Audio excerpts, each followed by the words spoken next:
అందరికీ నమస్కారం.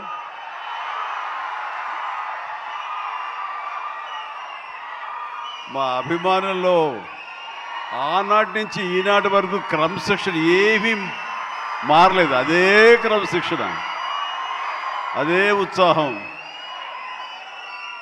మాట్లాడేవాళ్ళు ఏం మాట్లాడతారు ఇందామంటే కూడా వినపడని అంత గొడవ చేస్తున్నారు మీరు.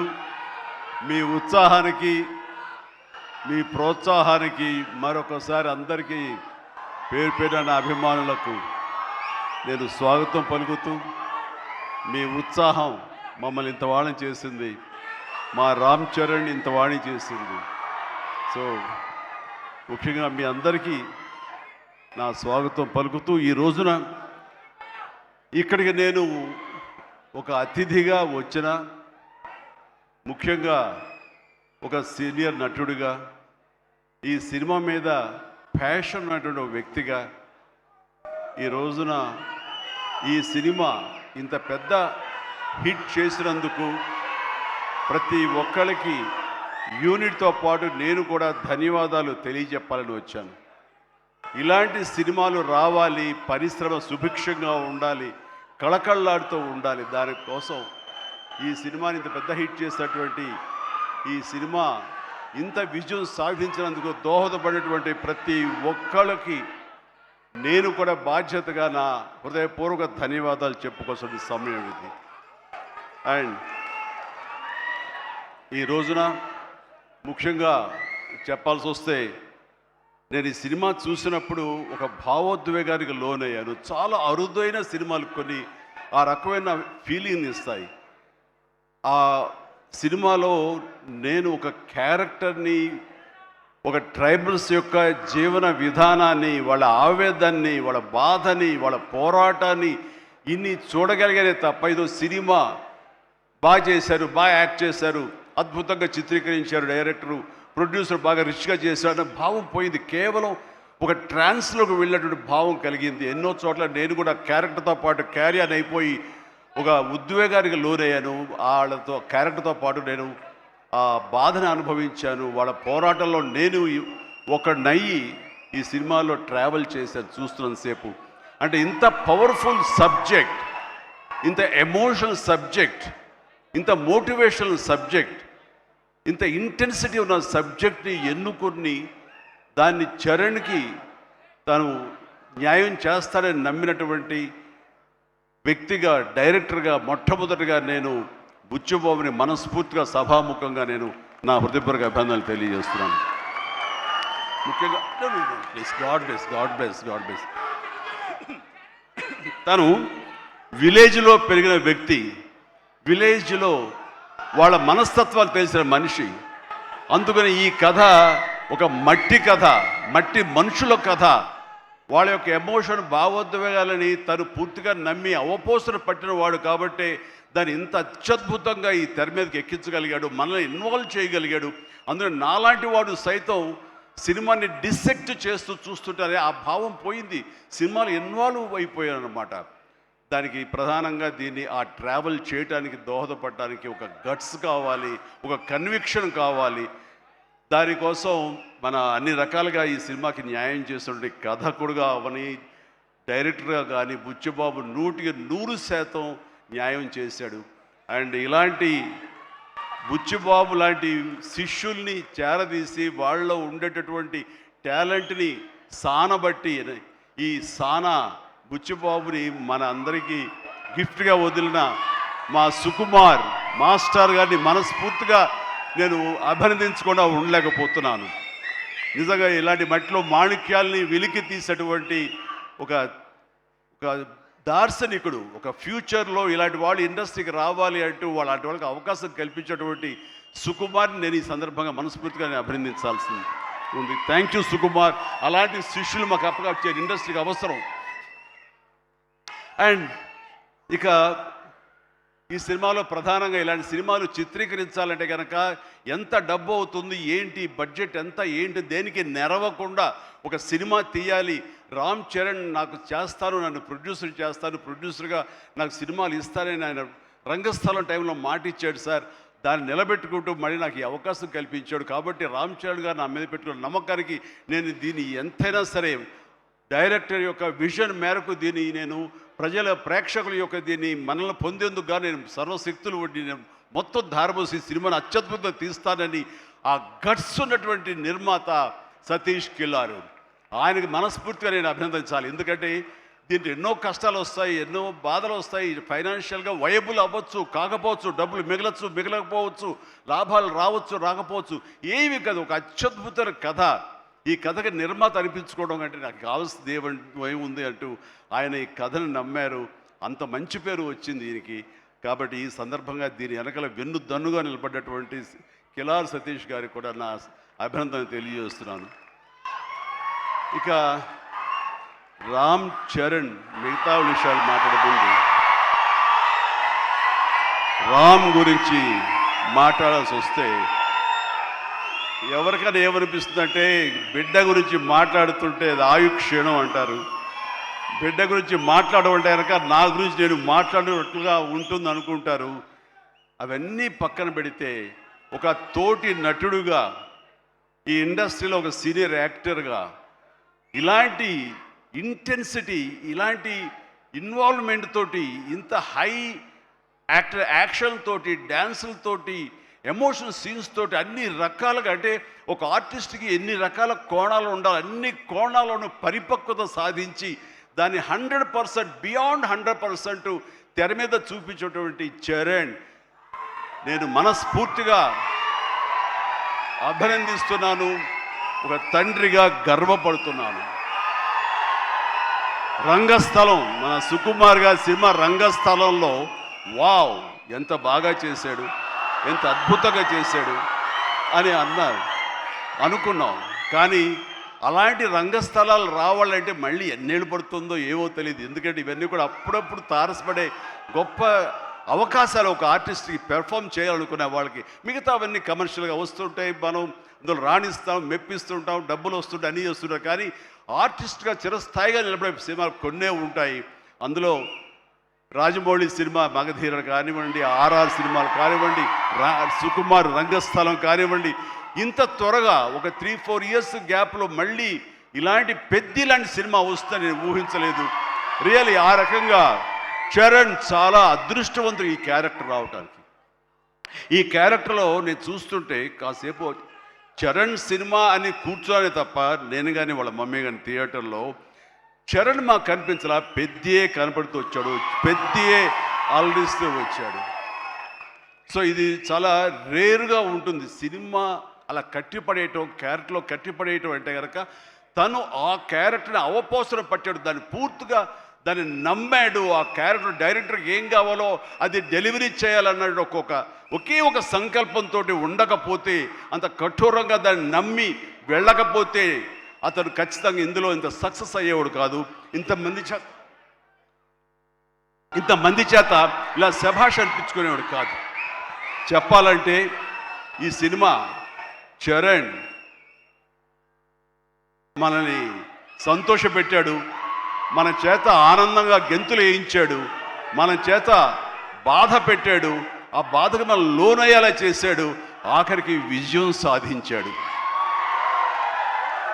ఇలాగా ఎన్ని రకాలుగా చూసుకున్నా సరే ఈ పెద్ద క్యారెక్టర్లో తను రాణించిన విధానానికి, తను పడ్డ కష్టానికి నేను మనస్ఫూర్తిగా నా అభినందనలు తెలియజేస్తూ ఎన్నో విషయాలు చెప్పాలి.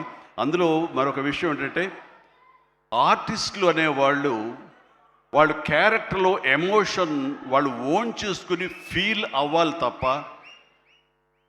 వాళ్ళు ముఖవళికలతోటి, ఫేషియల్ ఎక్స్ప్రెషన్స్ తోటి, ఫేషియల్ మజిల్స్ తోటి రాణించి రక్తి కట్టించాలన్నది పెర్ఫెక్ట్ యాక్షన్ కాదు.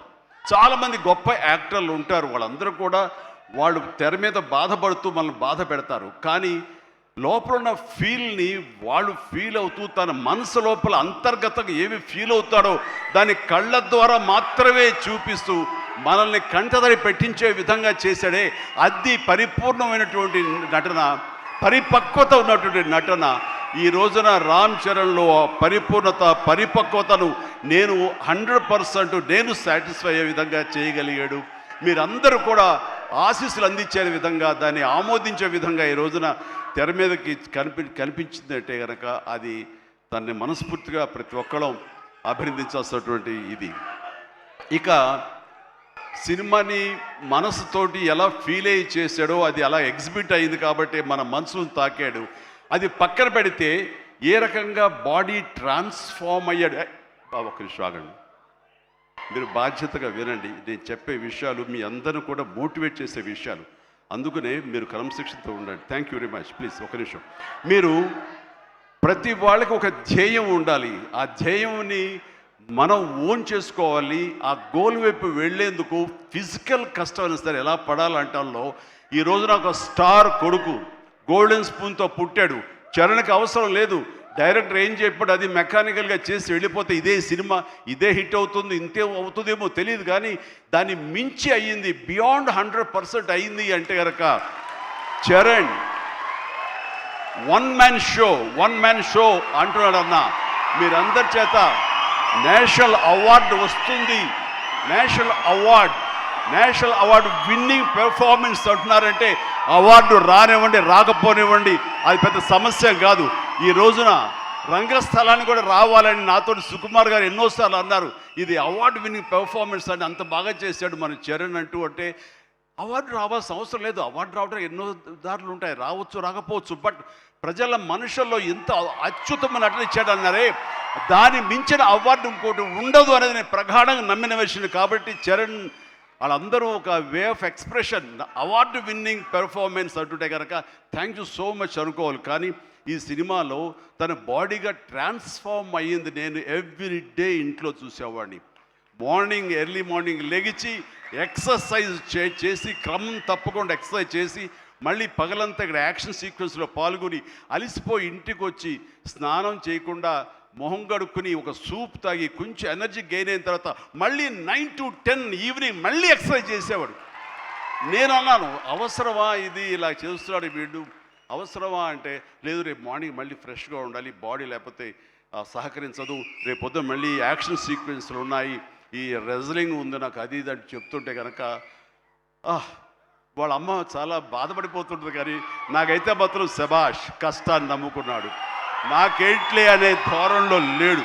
నేను మనస్ఫూర్తిగా అంతరాలలో మనసుల్లో నేను తన్ని చాలా ఎప్రిషియేట్ చేస్తూనే ఉండేవాడిని.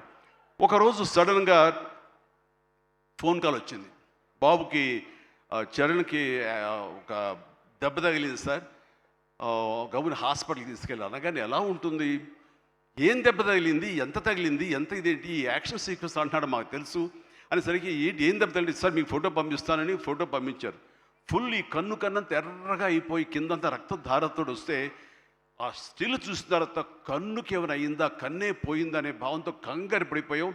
వాళ్ళ అమ్మకి చూపించకూడదా అని చెప్పేసి ఏంటంటే ఇది బాబు హాస్పిటల్ చిన్న ట్రీట్మెంట్ అంట, ఏదో చిన్న ఇదంట అని అన్నానే. కానీ ఆ డాక్టర్ మన సుధాకర్ ప్రసాద్ గారు, ఆయన కాస్మెటిక్ సర్జన్, ఆయన చూసి ఆయనతో మాట్లాడిన తర్వాత చాలా అదృష్టం అండి, కన్ను గుడ్డు పోవాల్సింది పోకుండా ఐబ్రోకి కింద నుండి బోన్ దగ్గర అవతల ఒక డ్రెస్లర్ ఒక గుండు వచ్చి హిట్ చేసింది, అది కట్ అయింది కిందంతా, అంతే తప్ప ఇంకేం కాలేదు, అవి నేను ఎలాంటి ఇబ్బంది లేకుండా నేను స్టిచెస్ చేస్తున్నాను అని చెప్పేసి అంటున్నాడు. ఒక 7-8 పడ్డాయి ఫీచర్స్.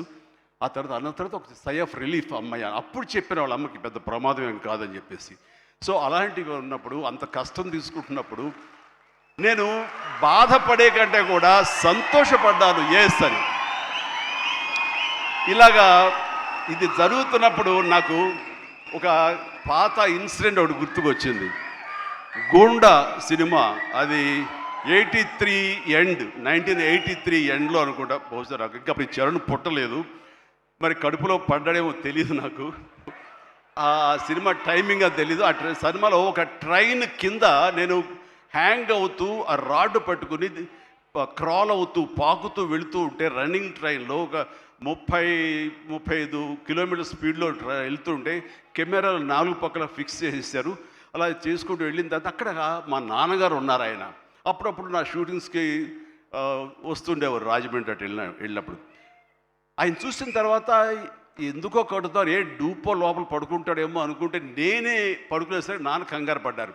ఒక 2 కిలోమీటర్ల తర్వాత బండి ఆగింది. అక్కడి నుంచి మళ్ళీ తిరిగి వెనక్కి వచ్చేసరికి నాన్న కంగారుగా, ఇంత కష్టం పడాలా నువ్వు, ఇలా చెయ్యాలా, ఇలాంటి షార్ట్గా డూప్లు ఉంటారు కదా, నువ్వెందుకు వెళ్ళాలి, ట్రైన్ కింద నువ్వు దూరటం ఏంటి, వెళ్ళటం ఏంటి, ఒక 3 ఇంచెస్ కిందకి వెళ్తే కంకర్రాళ్ళు తగులుతుంటాయి కదా, ఏమైపోతావు అని చెప్పేసరికి, నాన్న ఇలాంటి చేయకపోతే కనుక మరి నా అభిమానులు ఎలాగా ఆనందపడతారు, వాళ్ళని అలరించడం కోసం నేను చెయ్యాలి, మీరు ఇలాంటివి చెప్పి నన్ను డిసప్పాయింట్ చేయకండి, మీకు తెలియదు ఊరుకోండి, ఏం పర్లేదు, ఏం కాదు, అన్ని రకం జాగ్రత్తగా ఉన్నాం కదా అంటే, ఇప్పుడున్నంత సేఫ్టీ హార్నెస్లు కానీ సేఫ్టీ ప్రికాషన్స్ కానీ ఆ రోజులు లేవు. మన చేతి బలంతో హ్యాంగ్ అవుతూ వెళ్ళాలి. అండ్ అది చూసిన తర్వాత నాన్న ఒక మాట అన్నారు, రేపు పొద్దున ఇప్పుడు అమ్మాయి కడుపుతో ఉంది, అది అమ్మాయి పుడతారు అబ్బాయి పుడతారు మాకైతే తెలియదు, కానీ వాడు అబ్బాయి అయితే కనుక వాడు రేపు పొద్దున సినిమాలోకి వస్తే కనుక వాడు స్టార్ అయితే, వాడు ఇలాంటి కష్టాలు పడితే, ఇలాంటి దెబ్బలే తింటే నా బాధ ఏంటో నీకు అప్పుడు తెలిసి వస్తుందిరా అని చెప్పి నాన్న అన్నప్పుడు లేదు. ఈ కంటి మీద దెబ్బ తగిలింది, మణికట్టు ఫ్రాక్చర్ అయ్యింది అని అన్నప్పుడు నాకు మా నాన్నగారు గుర్తుకొచ్చారు. ఆయన ఆ రోజే అన్నారు, ఆయన నోటి వాక్యం, ఆయన నోటి ఇది, ఆయన బాధతోటి ఉద్వేగంతో అన్నా సరే, ఈ రోజున నా బిడ్డ కష్టానికి ప్రతీక. ఏది ఈజీగా రాదు, nothing is short cut, nothing comes, అడ్డదారులు ఏది రాదు, ఆ కష్టపడితేనే వస్తుంది. ఎస్, అలా కష్టపడ్డాడు. ఈ సినిమాకి అంత మన్నలను పొందారు మీరందరి చేత. ఈ రోజున పెద్దియే అనిపించుకుంటున్నాడు, రామ్ చరణ్ కాదు అనేలాగా ఉంది అంటే కనుక అది చాలు. ఆ బిడ్డకు ఆశీస్సులు మీ అందరి నుంచి. ఇలాగే ఉంటాం మేము. ఎప్పుడు కష్టపడ్డ ఒకటే నమ్ముకున్నాము, కష్టపడతాం తప్ప ఏది షార్ట్ కట్లో కావాలని కోరుకోవు, ఒళ్ళు వంచి పనిచేస్తాం. ఈ రోజుకి అదే. ఈ రోజు కూడా చిరంజీవి గారు మీరేంటి 2 పూటలు ఇంకా ఎక్సర్సైజ్ చేస్తారంటే, అవకాశం ఉంటే 2 పూటలే చేస్తాను, బట్ ఒక పూట మాత్రం చాలా ఖచ్చితంగా చేస్తాను. ఇద్దరం జిమ్లో ఒకరిని పోటీ పడుతుంటాం అనమాట. మరి సరదాగా పర్సనల్ విషయాలు మీతో నేను షేర్ చేసుకోవడం ఆనందంగా ఉంది. అండ్ చరణ్ ఈ సినిమాలో తను నటించలేదు, జీవించాడు. అందుకనే ఇక చిరంజీవి కాదు, తను చరణ్ జీవి అని మీ నుంచి వచ్చిన మాట ఇది. నిన్న కూడా ఢిల్లీలో పిఎం గారు నరేంద్ర మోడీ గారితో పాటు తను కూడా ఒక కాంక్లేవ్లో పాల్గొన్నాడు. రిపబ్లిక్ టీవీ కాంక్లేవ్లో పాల్గొన్నప్పుడు వాళ్ళు కొత్త కాయినేజ్ పెట్టారు, న్యూ ఏజ్ మెగాస్టార్ అని. ఎస్, మనం ఇలాంటి అవకాశాలు నాకు రాలేదు, కానీ చరణ్కు వచ్చింది. చరణ్ దాంట్లో నిరూపించుకుని ఒక అడుగు ముందుకు వెళ్తున్నాడు. కాబట్టి చరణ్ ముందుంచి నేను వెనక ఉండడం అన్నది సబబు, అది కరెక్టు. బిడ్డలు ఎదిగినప్పుడు, బిడ్డలు ముందుకు వెళుతున్నప్పుడు ఆ పొందే ఆనందం అంతా ఇంత కాదు. సో ఈ రోజున ఈ పెద్ది తర్వాత రంగస్థలంలో కొంతవరకు, ఇప్పుడు ఈ పెద్ది తర్వాత పుత్రోత్సాహం అనేది 100% నేను ఫీల్ అవుతున్నాను. అండ్ ఎవరో అన్నట్లుగా మరి బిడ్డ పైకి వచ్చాడు, బిడ్డ ఫుల్ ఫిట్గా చేస్తాడు కదా, ఇంకా మీరు చెయ్యాలంటే ఆ విషయం మాత్రం ఎస్ చెయ్యాలి. నేను అంటాను, ఇప్పుడు పని చేయటం డబ్బు కోసమో లేకపోతే ఇంకోటి కోసమో లేకపోతే ఇంకా మీరు ఆర్టిస్ట్గా పేరు సంపాదించుకోవడం కోసం కాదు. ఇది పని చేయటంలో ఆనందం ఉంది, పని చేయటంలో ఒక ఎనర్జీ ఉంటుంది. సో అది పూర్తిగా జీవితకాలం అనుభవించిన నాకు, 47 సంవత్సరాల పాటు అనుభవించిన నాకు ఆ పని అంటే ఆ ఉత్సాహం అంతే. జస్ట్ 24 అవర్స్ బ్యాక్ మొన్న ఉదయం 4:30 లేచాను. ఎందుకంటే ఎక్కడో అల్యూమినియం ఫ్యాక్టరీలో నేను 8 o'clock షార్ట్లో ఉండాలి అంటే 4:30 లెగిస్తేనే కానీ నేను వెళ్ళలేను. 4:30 లేచాను, ఒక 1 hour ఎక్సర్సైజ్ చేస్తాను, మేకప్ అండ్ వెళ్ళిన తర్వాత ఏం ఓపిక అండి మీకు అట్లాగా, ఇంకా ఎన్నాళ్ళు పని చేస్తాను మా ఆవిడ అంటుంటే, సరే చాలు వెళ్ళమ్మా ఇలా చెప్పిన డిసప్పాయింట్ చేయకు, నేను చేయాలి, చేతిలో ఉత్సాహం అని చెప్పి. సో పని అనేది మాకందరికీ జీవన ఇది మనకి, అది ప్రతి ఒక్కరికి కావాలి, అది లైఫ్ లైన్ మనకి.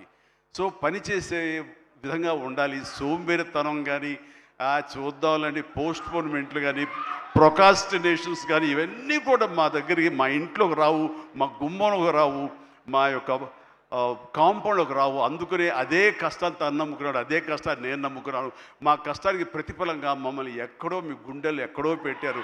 అంత మంచి స్థానం మాకు ఇచ్చినందుకు చరణ్ తరపున, నేను మా కుటుంబం తరపున మీ అందరికీ మనస్ఫూర్తిగా, ప్రజానీకానికి, ప్రేక్షక లోకానికి, ఎవరైతే ఈ సినిమాని ఆదరించారో, చిన్న బిడ్డల దగ్గర నుంచి, టీవీల ముందు డ్యాన్స్ వచ్చే బిడ్డల దగ్గర నుంచి, థియేటర్లో కన్నీళ్ళు పెట్టుకుని ఎమోషన్లో అయినటువంటి యువత వరకు, అమ్మాయిలు కానీ, అబ్బాయిలు కానీ, పెద్దవాళ్ళు కానీ, వీళ్ళందరూ చూసి ఆనందిస్తుంటే నేను కూడా వావ్ చాలు ఈ జన్మ కన్నా ఫీలింగ్ నాకు ఇచ్చాడు.